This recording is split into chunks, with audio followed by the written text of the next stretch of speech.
बिस्मिल्लाहिर्रहमानिर्रहीम। अस्सलाम वालेकुम। क्वालिटी एजुकेशन के प्लेटफॉर्म पे मैं आपको खुशामदीद कहता हूँ। अपनी रोजमर्रा जिंदगी में आपका मुख्तलिफ प्रोफेशन के लोगों से वास्ता पड़ता है और आप मुख्तलिफ इंग्लिश के फ्रेजेस वहाँ इस्तेमाल करते हैं। अगर आप तालीमी इदारों में हैं या जॉब करते हैं, मार्केटिंग या नेटवर्किंग से मुंसलिक हैं, तो दूसरे प्रोफेशनल लोगों से आप कम्युनिकेशन करते हैं और वहाँ पे आप मुख्तलिफ किस्म के इंकरेजिंग एंड इम्प्रेसिव इंग्लिश के फ्रेजेस इस्तेमाल करते हैं, जिसका आपकी कम्युनिकेशन पे अच्छा इफेक्ट पड़ता है। आप अपनी कम्युनिकेशन को सस्टेन करते हैं और अपने एक प्रोफेशनल होने का सबूत देते हैं। लेकिन यही इंग्लिश के फ्रेजेस अगर आप गलत इस्तेमाल करते हैं या सही तरीके से नहीं इस्तेमाल करते हैं, उनमें वर्ड्स को आगे पीछे कर लेते हैं, तो इसका इफेक्ट आपकी कम्युनिकेशन पे पड़ता है। तो आज की इस वीडियो में मैं आपको 5 इंपॉर्टेंट फ्रेजेस बताने वाला हूँ स्ट्रक्चर के साथ, कि जिन्हें आप समझकर अपनी कम्युनिकेशन को इम्प्रेसिव बना सकते हैं। तो आज हम देखने वाले हैं 5 important English phrases which are commonly used during speaking. ऐसे फ्रेजेस जो आप कॉमनली स्पीकिंग के दौरान यूज करते हैं, लेकिन क्या आप उनका सही इस्तेमाल करते हैं, वो हम आज देखेंगे। चैनल को आपने सब्सक्राइब नहीं किया तो इसे सब्सक्राइब कर दीजिए और बेल के आइकन पर क्लिक कीजिए, ताकि अगर मैं नई इस तरह की वीडियोस अपलोड करूं तो उसका आपको नोटिफिकेशन मिलता रहे। बढ़ते हैं अपने पहले टॉपिक की तरफ, that is formal greetings. British English में इसे ग्रीटिंग्स कहते हैं, अमेरिकन इंग्लिश में इसे ग्रीटिंग्स कहते हैं। अपनी डेली लाइफ में हम लोगों को ग्रीट करते हैं, लोगों से मिलते जुलते हैं और लोगों का हाल चाल पूछते हैं। तो यहाँ पे चंद ऐसे फ्रेजेस हैं जो हम कॉमनली इस्तेमाल करते हैं। फॉर एग्जाम्पल, जब हम किसी से मिलते हैं डेली बेसिस पे तो हम पूछते हैं आप कैसे हो। इंग्लिश में हम कहते हैं हाय जिम, हाउ आर यू, या कोई भी नाम लेके आप कह लें हाय अली, हाउ आर यू, आप कैसे हैं। लेकिन ये सेंटेंस काफ़ी पुराना हो गया है। आजकल लोग थोड़े एडवांस फ्रेजेस इस्तेमाल करते हैं, खासतौर पर बाहर की कंट्रीज़ में, जैसे हाउ आर यू डूइंग। तो अगर आप इससे पहले हाउ आर यू इस्तेमाल करते थे, तो आप उसकी जगह हाउ आर यू डूइंग इस्तेमाल कर सकते हैं। How are you doing, how are you doing. यहाँ पे जी जो है वो साइलेंट होता है अमेरिकन और ब्रिटिश इंग्लिश में। इसी तरह अगर आपके सामने लोग ज़्यादा हैं, जैसे आप कंपनी में किसी बड़ी पोजीशन पर हैं, या आपके बहुत सारे कलीग्स हैं जिनको आप एड्रेस करते हैं अर्ली मॉर्निंग या before beginning of your duty, तो आप वहाँ पे ये फ्रेज इस्तेमाल कर सकते हैं, how are you guys doing. आप सबको इंडिविजुअली हाउ आर यू या हाउ आर यू कह के सबको एड्रेस करने के बजाय आप उसकी जगह कह सकते हैं how are you guys doing, आप सब लोग कैसे हैं। या अगर आप एक पर्सन से मिलते हैं, you can use this phrase how are you doing. To be more specific, अगर आप किसी जगह मौजूद हैं और आप ऑलरेडी ग्रीट कर चुके हैं और उस जगह पे फर्दर आप अपने जाते हैं कोलीग से मिलते हैं और बात करते हैं, तो आप दोबारा उनसे ये नहीं कह सकते how are you, because you already asked them. आप उनसे ज़ाहिर दोबारा ये तो नहीं पूछ सकते कि हाउ आर यू डूइंग, कि आप ऑलरेडी उन्हें पूछ चुके हैं। तो आप ये पूछते हैं कि क्या नया है, व्हाट इज समथिंग डिफरेंट। तो आप समथिंग डिफरेंट पूछते हैं कि भाई क्या चल रहा है, ये क्या नया है। तो इंग्लिश में कॉमनली एक फ्रेज इस्तेमाल होता है जिसे हम कहते हैं व्हाट्स अप। लेकिन ये फ्रेज भी बहुत कॉमनली इस्तेमाल होता है, बहुत आम हो गया है प्रोफेशनल इदारों में। तो आप इस फ्रेज को भी रिप्लेस कर सकते हैं, because it's commonly use, even informal भी इसको इस्तेमाल किया जाता है। So you can say what's going on, क्या चल रहा है।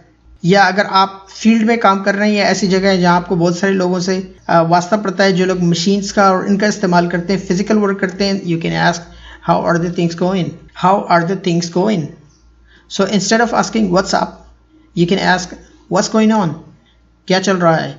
या how are the things going, कैसी चीज़ें चल रही हैं या कैसा चल रहा है। स्ट्रेच द कन्वर्सेशन, आप कन्वर्सेशन को थोड़ा सा स्ट्रेच कर सकते हैं। आपको इंग्लिश नहीं आती, लेकिन चंद इंग्लिश के ऐसे सेंटेंसेस या ऐसे फ्रेजेस आप बोल के अपनी कम्युनिकेशन को कुछ देर के लिए सस्टेन कर सकते हैं और थोड़ा सा अपना इंप्रेशन वहाँ दे सकते हैं। फॉर एग्जाम्पल, एक फ्रेज बहुत ही कॉमनली इस्तेमाल होता है आजकल, बहुत दिन हो गए तुम्हें नहीं देखा, लॉन्ग टाइम नो सी।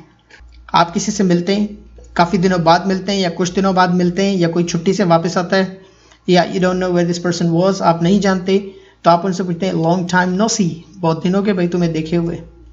अगर आप इसको और स्पेसिफाई करना चाहते हैं, आप क्या करते रहे हैं।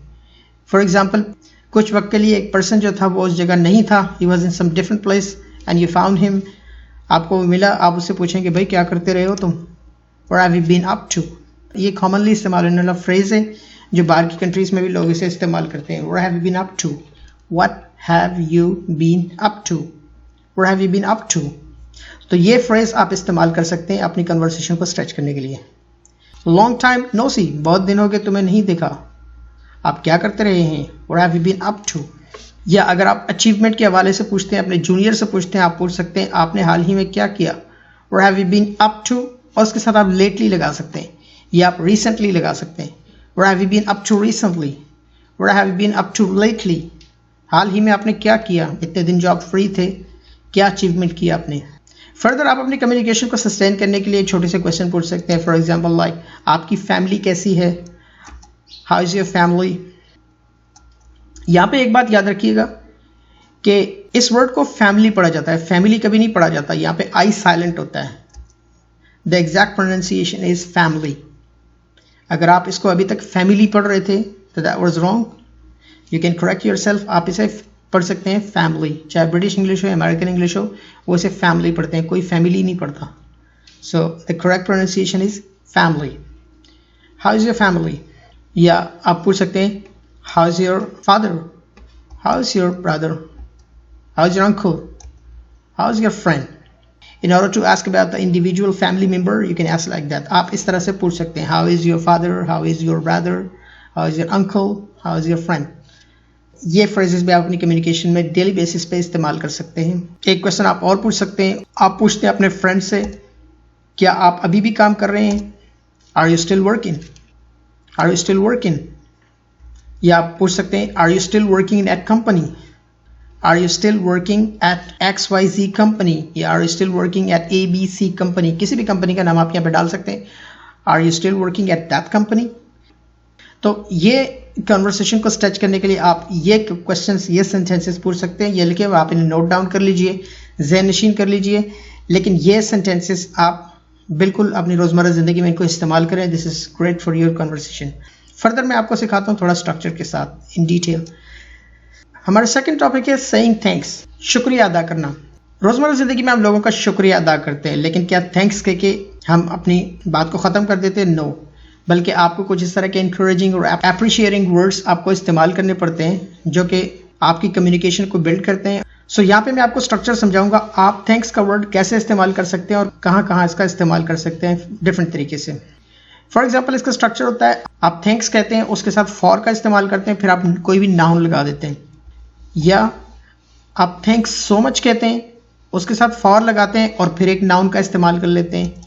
या तीसरा तरीका, आप थैंक यू सो मच कह लें और उसके साथ फॉर लगा दें और फिर नाउन का इस्तेमाल करें। इन तीनों तरीकों से आप थैंक्स सो मच या thank you so much word का इस्तेमाल कर सकते हैं। कैसे, मैं आपको एग्जाम्पल्स के साथ समझा देता हूँ। आप अपने पहले वर्ड को देखिए, थैंक्स फॉर। इसकी ट्रांसलेशन मैं बाद में आपको बता दूंगा, लेकिन आप इनकी मीनिंग को समझने की कोशिश कीजिए। थैंक्स फॉर द सजेशन, नसीहत करने का बहुत शुक्रिया। इस वर्ड को हम पढ़ते हैं सजेशन। हम इसे सजेशन पढ़ लेते हैं। अगर इसके आखिर में एस लगा होता है तो ये बन जाता है सजेशंस, लेकिन अगर इसके आखिर में एस नहीं लगता तो ये होता है सजेशन। लेकिन मुझे पता है कोई भी सजेशन नहीं पढ़ता, बहुत कम लोग, खाली अंग्रेजी पढ़ते होंगे इसको। So the word is suggestion, लेकिन अगर इसके आखिर में एस लगा होगा तो ये बन जाएगा suggestions. So thanks for the suggestion, आपका सजेशन देने का बहुत बहुत शुक्रिया। या आप कह सकते हैं thanks for the dinner tonight, आज के रात के खाने का बहुत शुक्रिया। बिल्कुल इसी तरह आप थैंक्स सो मच भी इस्तेमाल कर सकते हैं, लेकिन तरीकाकार वही होगा, आप थैंक्स सो मच कहेंगे, साथ में फिर फॉर लगेगा और उसके बाद आप नाउन लगाएंगे। So thanks so much for being a part of our team, हमारी टीम का मेंबर होने का बहुत शुक्रिया। Thanks so much for being an awesome friend, एक अच्छे दोस्त होने का बहुत बहुत शुक्रिया। अब सेम इसी तरह थैंक यू सो मच भी आप इस्तेमाल कर सकते हैं और सेम वही फॉर लगा के आप उसके साथ नाउन का इस्तेमाल करें। Thank you so much for being a great inspiration to our team, या आप कह लें thank you so much for awesome birthday present. तो ये तरीक़ाकार है थैंक्स को इस्तेमाल करने का, या थैंक यू या थैंक्स सो मच को इस्तेमाल करने का। अगर आप इस स्ट्रक्चर के मुताबिक ऐसे इस्तेमाल करेंगे तो there will be no mistake, लेकिन अगर अल्फाज को आगे पीछे आप बोल रहे थे so you are making mistake, और ये ना हो कि ये रिपीटेड मिस्टेक करके आपको किसी जगह एम्बैरेसमेंट का सामना करना पड़े।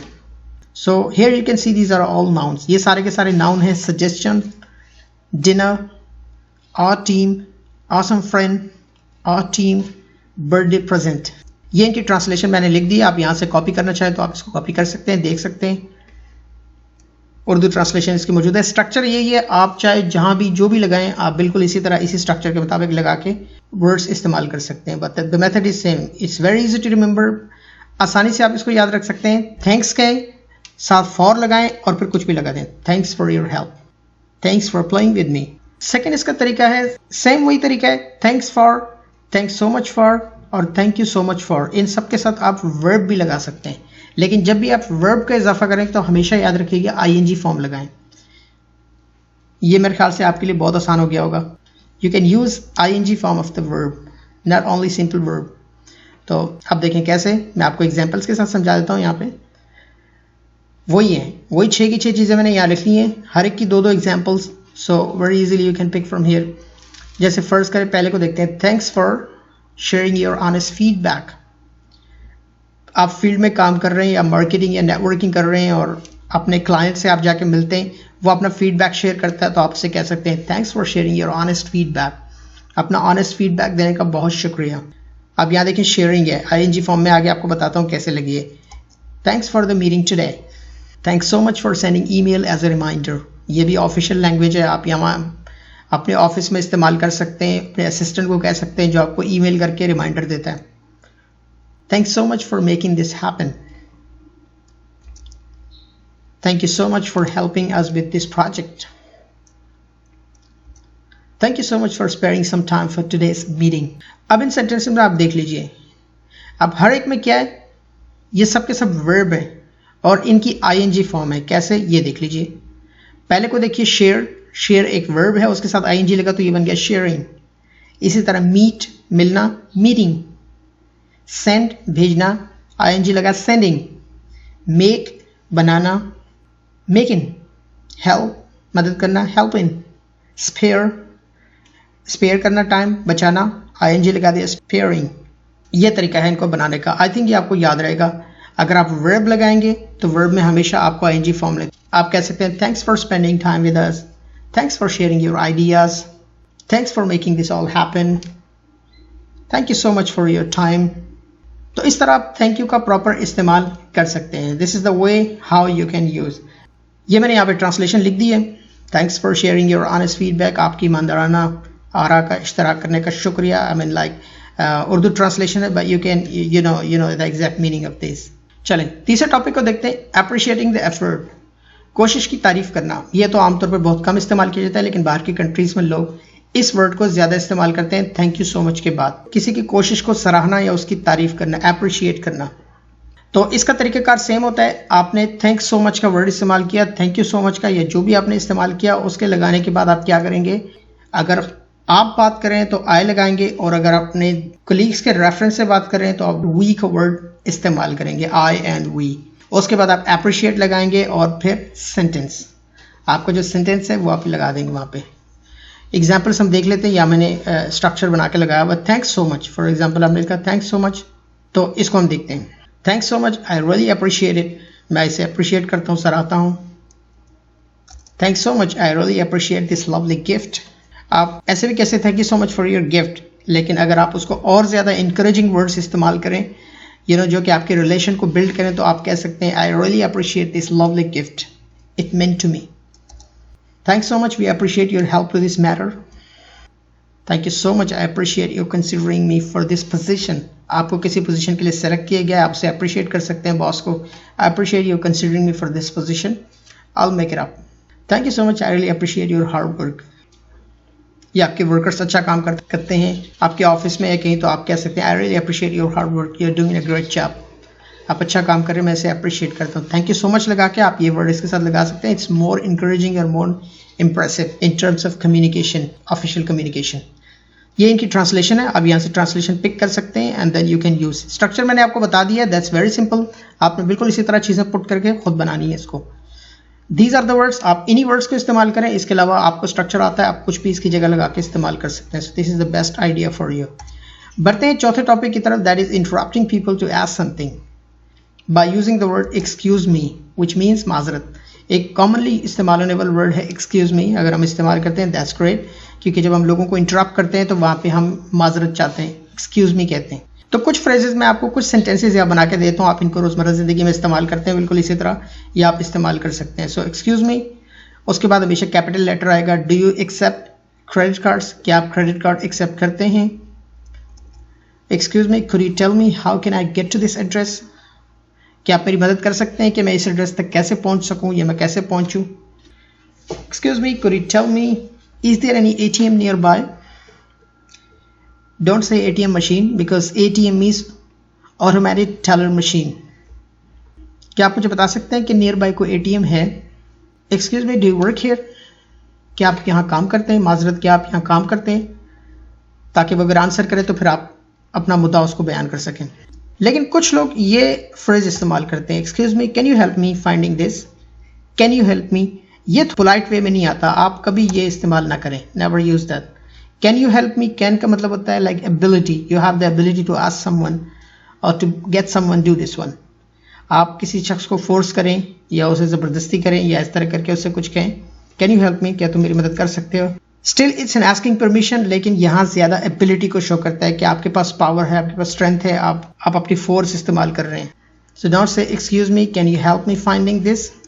आप कैन की जगह कुड इस्तेमाल करते हैं, could you please help me finding this, क्या आप इसे ढूंढने में मेरी मदद कर सकते हैं।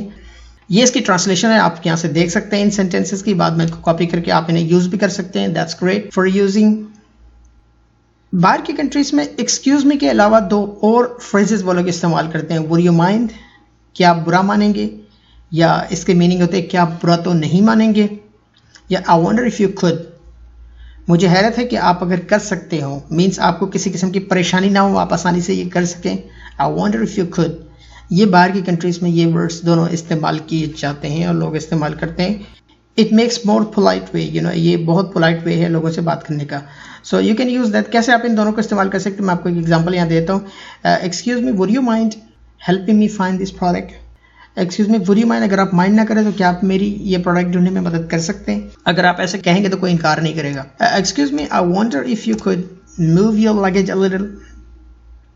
आपका रास्ता किसी ने ब्लॉक किया हुआ, रास्ते में कोई सूटकेस या बैग वगैरह रखा हुआ, तो आप उसे कह सकते हैं excuse me, I wonder if you could move your luggage a little. आप उन्हें ये नहीं कह सकते can you move this one, that is a rude way, you know, ये एक रूड तरीका है किसी को कहने का कि निकालो इसको यहाँ से, इसको हटाओ यहाँ से। Can you remove this one, क्या तुम इसको यहाँ से हटा सकते हो, दैट्स रॉन्ग। आप उसे कह सकते हैं excuse me, I wonder if you could move your luggage a little. ये है इसकी ट्रांसलेशन दोनों की। इन सेंटेंसेस को भी आप अपनी रोजमर्रा जिंदगी में इस्तेमाल कर सकते हैं और इनकी प्रैक्टिस कर सकते हैं। लास्ट हमारा फ्रेज है आई एम सॉरी या आई एम सॉरी। आप अगर कंट्रैक्शन के साथ कहना चाहते हैं तो हम कहेंगे आई एम सॉरी, मुझे अफसोस है। इसके दो मायने हो सकते हैं। इसका जो जनरल मीनिंग है वो है मुझे अफसोस है के मानों में आप इस्तेमाल कर सकते हैं, लेकिन हमारे यहाँ लोग इसको I am sorry as apology भी इस्तेमाल करते हैं। सो इसको बनाने का तरीका क्या होता है, आई एम सॉरी आप लगाते हैं, उसके बाद फॉर का इस्तेमाल करते हैं, फॉर के बाद आप नाउन या वर्ब इस्तेमाल करते हैं। दोनों में से कोई भी चीज़ आप लगा सकते हैं, but the structure is same. Don't use, आप इसको ऐसे नहीं कि आई एम सॉरी इधर कहें, वर्ब इधर लगाएं, नाउन इधर लगाएं, no, this is the structure, very simple है। आप समझ गए होंगे, आई एम सॉरी कहेंगे, उसके बाद फॉर लगाएंगे और फिर आप नाउन या वर्ब जो आपका दिल चाहे आप इस्तेमाल कर सकते हैं according to your sentence structure. या दूसरा तरीका क्या होता है, आप आई एम सॉरी कहें, कुछ भी ना लगाएं, डायरेक्ट सेंटेंस लगा दें।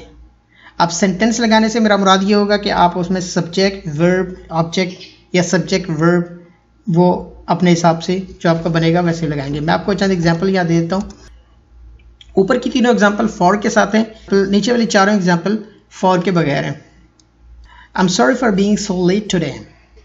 आप इसके मीनिंग समझ गए होंगे, मैं लेट आने के लिए माजरत चाहता हूँ। आई am sorry for the inconvenience. I am sorry for keep you waiting. आपको इंतज़ार करवाने के लिए मैं माजरत चाहता हूँ। These sentences you can commonly used in your speaking। ये आप आराम से अपनी स्पीकिंग में डेली इस्तेमाल कर सकते हैं।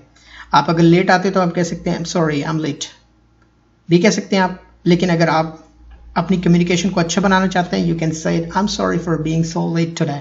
आपने देखा कि यहाँ लोग बैठे हुए हैं, काफ़ी क्राउड है, इट्स गैदरिंग ऑफ पीपल, और वहाँ पे चेयर्स कम हैं या कुछ इस तरह की हैं, तो आप वहाँ पे कह सकते हैं I'm sorry for the inconvenience। Inconvenience के लिए माजरत चाहते हैं। या आप कह सकते हैं आई am sorry for keep you waiting guys. आपको यहाँ इंतजार करवाया, मैं इसके लिए बहुत बहुत आपसे माजरत चाहता हूँ। ये कॉमनली यूज होने वाले फ्रेजेस हैं, आप इन्हें इस्तेमाल कर सकते हैं। नीचे वाले में आप फॉर का इस्तेमाल नहीं करेंगे, लेकिन आप इजीली पहचान जाएंगे क्योंकि आप खाली कहेंगे I am sorry. I am sorry कहने के बाद आप अपना सेंटेंस लगा दीजिए, I didn't mean it. I didn't mean it, मेरा ये मतलब नहीं था, सॉरी। या I am sorry I didn't meet your expectations. Sorry कि मैंने आपकी एक्सपेक्टेशन पे पूरा, आपकी तौक़ात पे पूरा नहीं उतरा। आई am sorry I was not aware of your problem.